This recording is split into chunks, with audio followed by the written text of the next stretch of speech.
मैं गोविंद बहादुर सिंह आज यहाँ वलसाड़ गुंडलौर 4 रास्ता से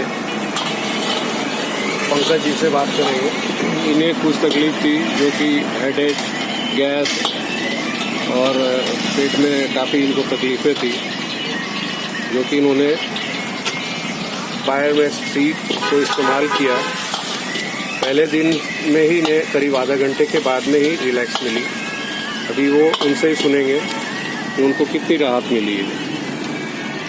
पंकज जी। हाँ, मैं पंकज पांडे, पान की दुकान है। मैं करीब 5 साल से बहुत ज़्यादा परेशान था। पेट में गैस, मानसिक रूप से तनाव और खिंचाव जैसा पोजीशन हो जाता था। कभी कभी चिड़चिड़ापन आ जाता था। जब से ये ठाकुर साहब हमको दवा 2 दिन लगाए, इसके बाद मेरे को राहत हुआ। मैं ये ठाकुर साहब से बोला कि हमको ये दवा आप मंगाइए, और दवा जब लाए, आज ला के मेरे को दिए। आज मैं लगाया। जिस दिन ये लगाए थे उस दिन मेरे को आधे घंटे के अंदर बहुत ज़्यादा फर्क दिखाई दिया। फिर मैं इनसे तभी आपने इनसे दवा को मंगवाया। मुझे दवा आरपी यादव जी ने भेजा था, जो कि मधेपुरा से है। मुझे असर हुआ तो फिर मैंने इनको भी दिया। हाँ, ताकि काफ़ी अच्छा रिजल्ट आया।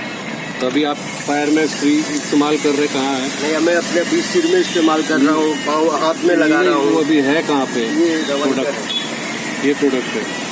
ये प्रोडक्ट है। ओके, चलिए, थैंक यू।